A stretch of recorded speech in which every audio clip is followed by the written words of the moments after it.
shine them bright. Gonna have a grand new show tonight, with glitz and glam on the marquee. Perhaps a Tony nominee.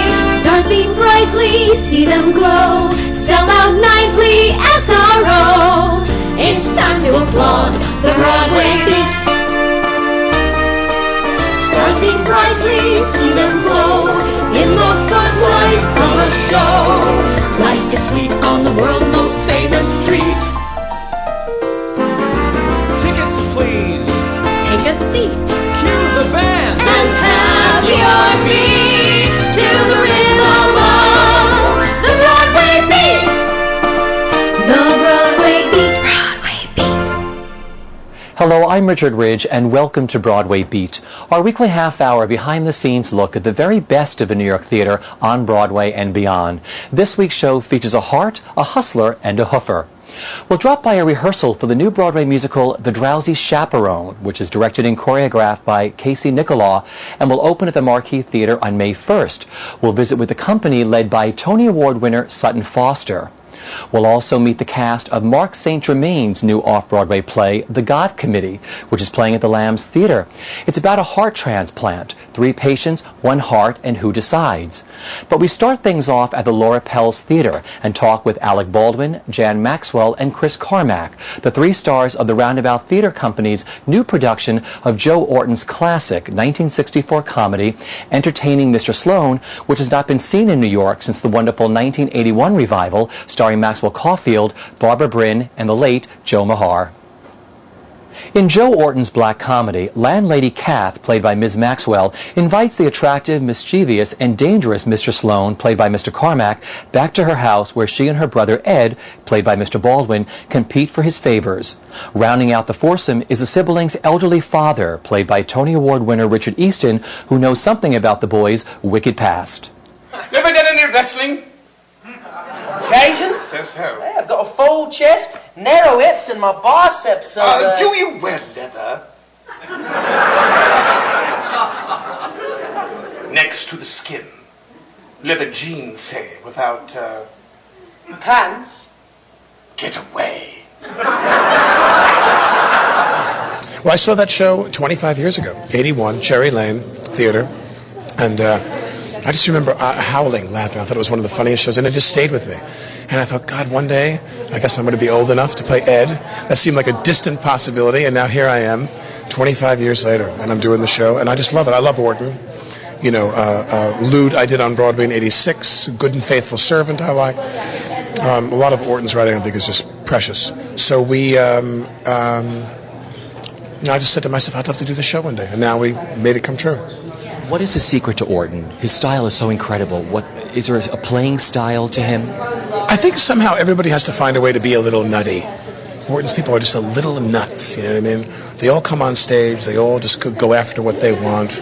They're very amoral. And I think in order to play it, there's times you don't want to go. There's kind of a fine line between going too far and not doing enough. You have a duty, I think, to be just a little crazy.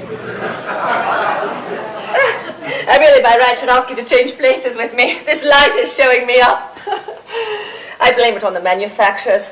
They make these garments so thin nowadays.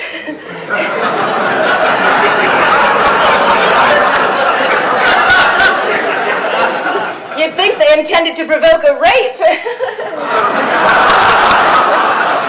Part was when they called me with the part. I read Prick Up Your Ears, you know, John Lahr's wonderful book, and I just became fascinated with him. And he's just, I mean, you know, I say lines now from the show all the time, you know, at home, unfortunately, to my 10-year-old. But but it's just such wonderful, you know. It's really actor-friendly stuff. You can really chew on it, and I absolutely love it. And after Chitty, which, you know, I had about 5 lines and 3 poses.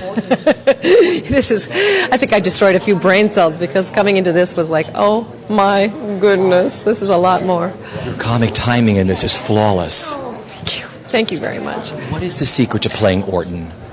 Well, I think it's there's a contradiction that there's so many choices you can make, but I think that pretty much they're telling lies all the time, and I think it's a contradiction from action and word.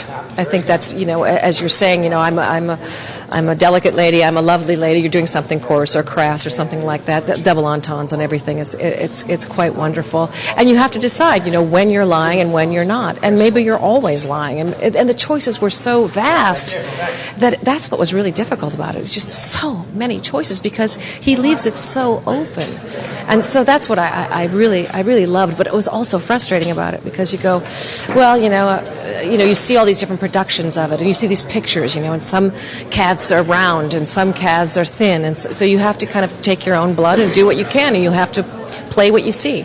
And so that was exciting for me to just do what I wanted to do with it. It's been interesting. This was my first big off-Broadway play, and each day I wish I'd kept a journal because I went through all kinds of different phases of what should this character be like, and what the acting experience is like, and what I thought my fellow actors thought of me, and it's been quite a journey because I've never done anything of this caliber before. Well, let's talk about the support of them. They've all been very supportive. They've sort of taken you under their wing, I understand. Oh yes, they've all been very great. Of course, it took me. They're not, you know, they weren't bubbling about it by any stretch of the imagination. So it took me a long time to be confident that they really were supportive. And once I had that confidence and knew that they were there for me if I was going to try something new or if I needed some advice. Once I knew that for sure, it became just a blast. The process did. And talk about what attracted you. Sloane is such a great role. What attracted you to him and how you made him work?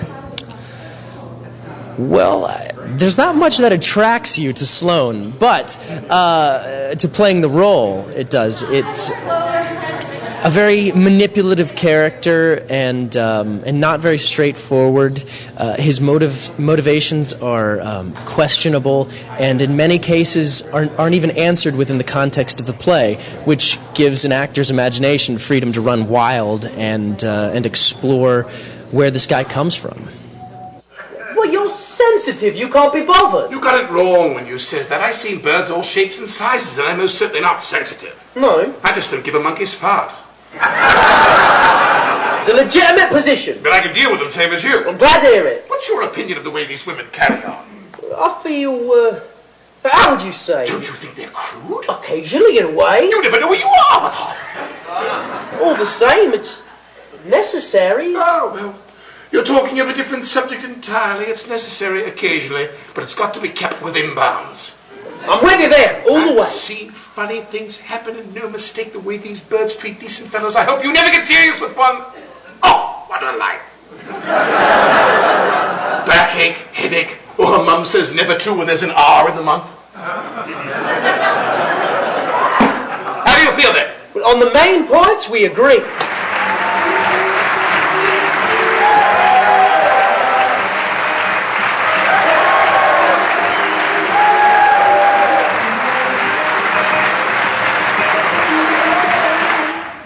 Mark St. Germain's thought-provoking new play, The God Committee, which is playing at the Lambs Theater on West 44th Street, deals with a heart transplant. It's 3 patients, 1 heart, and who decides who gets it?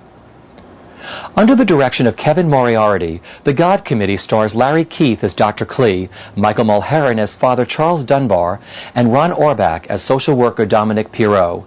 These 3 men help decide the fate of 1 heart and who it will go to.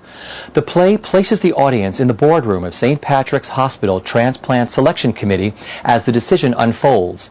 Emotions, politics, and money are all involved in the final outcome.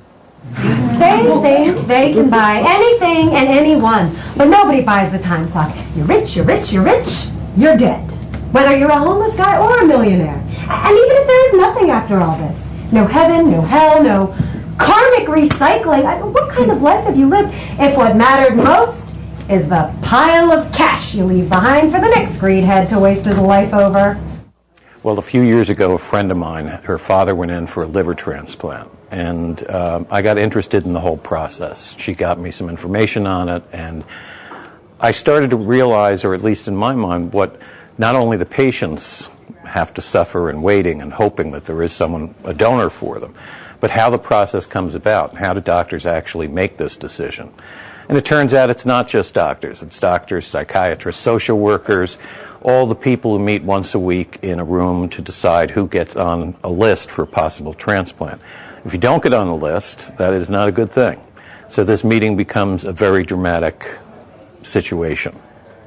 He's a doctor, he's a cardiologist and chief cardiologist of the hospital. His name is Dr. Jack Klee. And he chairs the GOD committee, which is a selection committee that reviews potential recipients and has to make the hard decision of who is the one who's going to get the heart. There are over 90,000 people waiting for hearts at any given time and only 10,000 available. So that's the hard job, and the prioritizing and so on, which puts them into the game, which then the United Organ Sharing group that supervises all of the distribution of organs then does the ultimate prioritization.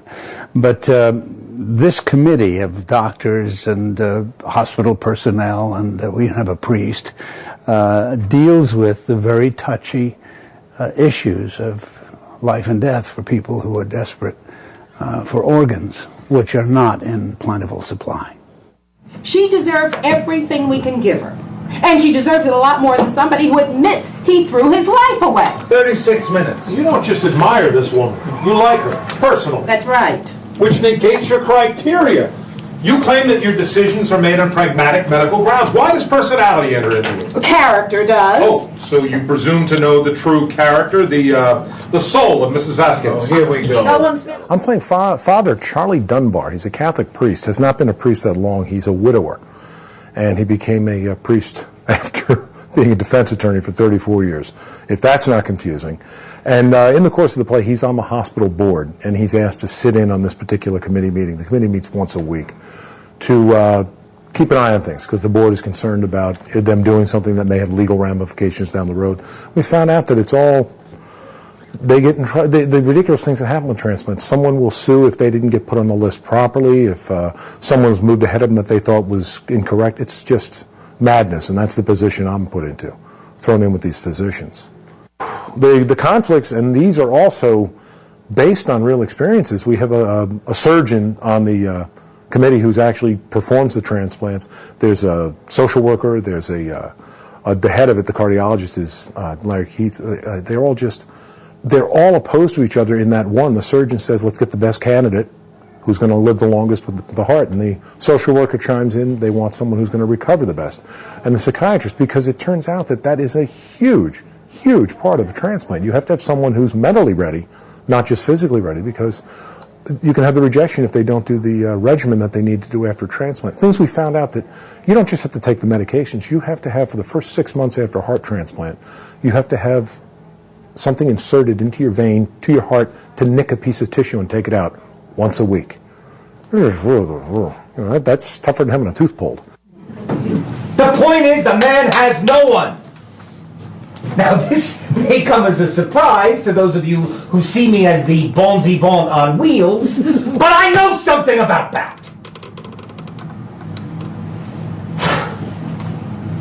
He can recuperate at my place, not alone. That is so kind. You know, it's not Hello Dolly, you know. This is a play that really matters because, as we say in the play, over 91,000 people are waiting for heart transplants, and only about 10 or 12,000 a year are donors. So a lot of people die, and about 50% of the kids, you have even less children that are donors, obviously, because so that's a powerful thing to me. And I've had so many people come up to me after the show and thank me. And there was a guy who was an actual heart transplanted person who just had it about 7 months ago, and he's participating in the donor network, signing up people after the show to become organ donors. So I mean, it's hard not to feel really good about that, you know. I played Dominic Piero, who is the director of social services, and it's a great fun role. He's wheelchair bound, so he has a certain empathy for people who are, handicapped or sick or whatever, and but he also has a wicked sense of humor and is the sort of class clown in the group. In a room in which statistics and surgeons and people on the medical side of things maintain the largest sort of control of what's going to happen, his input is very important in terms of determining someone's capacity to recover. What their social structure is at home, if they have a family that can bring them to the doctor, if they have, what their economic status is, etc. Those are the things that he focuses on, the human side of things. So it's a very satisfying role to play in that sense. Beowulf Bort, who's the set designer, he and I sat down and thought, in this space, in a black theater space that normally is organized in a very conventional way, with the audience looking at the play. And we said, what can we do with the space that will make the audience feel like they're inside the room, that they're literally around the table, that they're witnessing something where life and death decisions are being made, but which normally you would not ever have any access to see or know about. And in the process of doing that, Beowulf said, well, what happens if we rethink how the space is used? And we've ended up cutting the theater in half so that we have a room with essentially where the walls would be, the audience is instead peeking in, like in an operating theater, from two sides, looking down into this room. Well, I hope that they leave entertained. There's a lot of humor in the play, and there's a great mystery, like a good courtroom drama. We have a group of people who are making life and death decisions where somebody is going to get a heart, and therefore life, and others are not. So we're going to find out, life or death, literally, by the end of this 90 minutes of theater. So I hope that they're surprised, and I hope that they're engaged. But I also hope that that they really have an opportunity to engage with these big questions about, when I think back to the earliest days of theater, like the Greek tragedies, for instance, theater started out being about, how gods and goddesses could make choices that would randomly, seemingly influence human lives. Well, in the 21st century, we have the power that the gods and goddesses did. And so instead of the questions that the Greeks would ask about the randomness of life, we're actually looking at the real questions of the 21st century, which is, how do our friends and neighbors, how do our peers, how do we make those decisions that 2,500 years ago would have been the provinces of the gods? So I hope that the audience engages with that with as much excitement and humor and intensity that all of us in the play have been dealing with it. Update on Donnie? He's still unconscious. I spoke with his girlfriend who brought him in. She denies cocaine or any drug use, but says he could have been using an antibiotic without her knowing. You think his test's a false positive? Possible. My staff is contacting his health insurance to find out if he's had a prescription filled. Good. Now, why don't we have the nursing staff check through Donnie's clothing and anything else that's brought in? Will do. Fresh from a triumphant, sold-out run in Los Angeles, where it has just won 5 Drama Critics Circle Awards, the new musical The Drowsy Chaperone, directed and choreographed by Casey Nicholaw, is about to swoop into Broadway's Marquee Theater for a May 1st opening. The Drowsy Chaperone is a throwback to those zany musicals of the 1920s, which include Singing and Dancing, Gangsters, Monkeys, and Tony Award winner Sutton Foster. We dropped by a rehearsal for a sneak peek. The Drowsy Chaperone features a stellar creative team led by Second City's Bob Martin, Don McKellar, Lisa Lambert, and Greg Morrison. The story unfolds when a die-hard musical theater fan plays his favorite cast album on his turntable, and the musical literally bursts to life in his living room, telling the rambunctious tale of a brazen Broadway starlet, played by Tony Award winner Sutton Foster, trying to find and keep her true love. Included in the cast are Danny Burston, Georgia Engel, Edward Hibbert, Troy Britton Johnson, and Eddie Corbett. I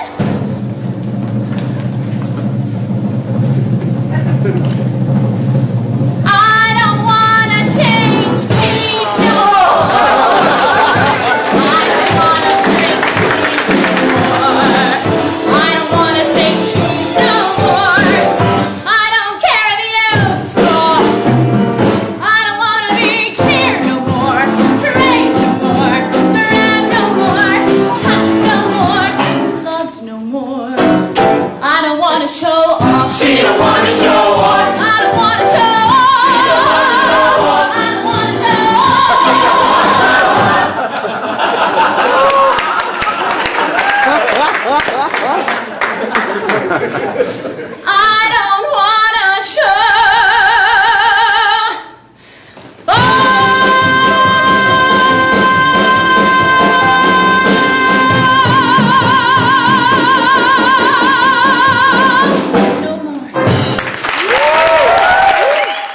well, fun challenges. You know, it wasn't like, oh my God, what are we going to do? But I mean, what's fun about this is because it's completely original, we were able to take it and do whatever we wanted with it. And because we have this great character, the man in chair, who's this narrator who loves musical theater, we were able to go any direction we wanted with the material, which is what was so much fun with it. And the challenge, I guess, was to make it less of a sketch or a small little show and turn it into something else, and actually turn it into a musical that dances and sings, because the authors are very firmly based in comedy, and they didn't have that musical theater know-how as far as like getting a show dancing, and that's why they sort of called on me, and they said that, you know, they really wanted dance to be part of it.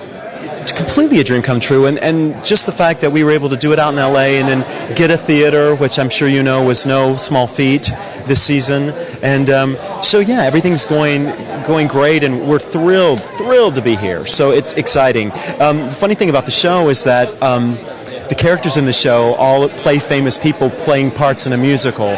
So one of the conceits of the show is that we all think the audience is there to see us because we were famous stars in our own rights. So it adds such a different layer to the show. It's hilarious. Talk about the role that you play in the show.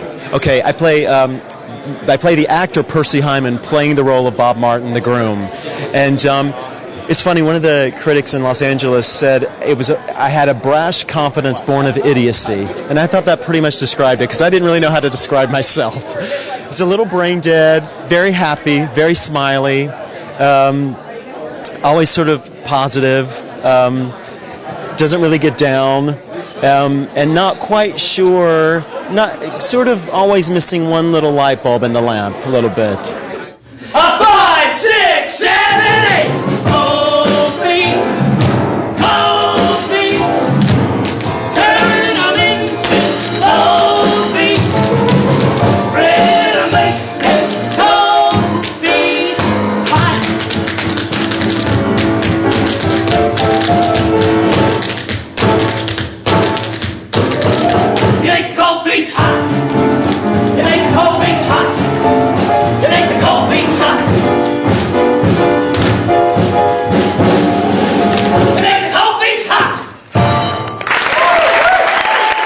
We were all brought up on hearing those old musicals like No, No, Nanette and Irene, and these great musicals of the 20s. I would think it'd be a fantasy role for an actress to take on like the kind of role you're playing in this. It really is, and it's my first time ever creating a role on Broadway and having something tailored just for me. I've always, gone into other roles that have been existing, and so it's extra special when something's tailored just for you. I love the old musicals like the No No Nanettes and the Irenes and all this stuff that you used to see these old record covers. And what was that old musical like Sunny and all of these 1920s kind of musicals? They were all about these kind of things. Was that always what you wanted to do? And that era, we were also when we were friends in high school too, and we spent like hours and hours watching the really early Marx Brothers movies and things like 1 Hour with You and Love Me Tonight. And listening to really old recordings, like you say, original recordings of Jerome Kern shows and Gershwin shows, and trying to imagine what they must have been like. And what's exciting for us is the idea that we don't really know what they look like. Even though there's recreations that we've seen, we've never actually seen them. So it's sort of freed us up to create this imagined recreation. So how do you want the audience to feel after leaving a performance of A Drowsy Chaperone? Sated, entertained, really. Sated. Yeah. Sainted. Yeah, and sainted, yes. Entertained and kind of a bit of like, what was that? Yeah. Surprise, definitely surprise. Yeah. We needed that in this town. I'm so glad we'll all talk again opening night.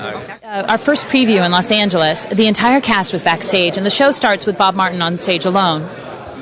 And it's dark, and we were all standing backstage, and we didn't know what we had, and we didn't know if people were going to like it, or we just didn't. You never know. And that I'll never forget that moment of just hearing the audience hear it for the first time, and just performing everything for the first time, and it was incredible. We always said if nothing ever happened with A Drowsy Chaperone, if we never went to Broadway, that at least we'd always have that night. It was awesome. I think it's so thrilling that no one knew if you were coming, and then all of a sudden you get like the best drama. theater in town. I know. We're back. It's your theater. I know, the Marquee. I'm so excited to be back, and it was definitely tumultuous, up and down every day. I'm just so happy that it's happening, and I'm, so happy to have a job and something that I love, and so happy for Casey and just everybody involved. I'm just like ridiculously giddy and excited, and I just can't wait for people to see it. I'm so excited. Talk about this great role that you get to play. Oh, I know. It's so fun. I play Janet Van de Graaff, who is, she's giving up her career for love, and she's very glamorous and a bit of a showgirl, and she's vain but sweet. And it's just totally different, nothing I've ever done before. And so it's been really fun discovering her, and I'm so happy that we had the out of town, because I just figured out so much in LA, and then now we're just continuing, and it's just been a wonderful journey, and she's just great. It's so different than anything I've done. In the past I've played like these young, sort of optimistic go-getters, kind of goofy tomboys, and she's none of that, and so it's really fun. It's just totally different.